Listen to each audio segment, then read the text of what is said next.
Would you love to disable an application on your iPhone? Then if yes, this video is going to walk you through how to disable an app on iPhone.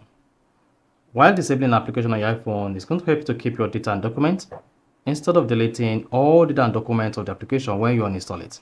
So you may choose to disable the application and then restore the application later to restore both your data and then documents. So if at the end of this you found this offer informative, please don't forget to like and then subscribe. Now the first thing you want to do when you want to disable an app on iPhone is go ahead and open the settings app on your iPhone. On the settings page, just scroll down the page, locate general and click on that. Now once you click on general, scroll down a bit, locate your iPhone storage and then click on it. Once you selected iPhone storage, here you want to scroll down to see all your applications. You can also click on show all to review all the applications you have on your iPhone.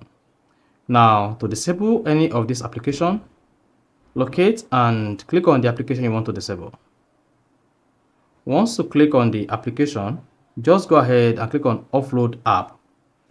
Then you're going to see what that says. Offloading this application will delete the app but keep its documents and data. Then you can now go ahead and click on offload. Once you offloaded this application, the application will be removed on your phone, but all of its data will be kept, including the documents on it, and then hit the back button. Once you hit the back button, then you are good to go. Now, if you go back to your app menu, locate the application you just offloaded, and then you should see the application offloaded on your phone. You can see Call of Duty.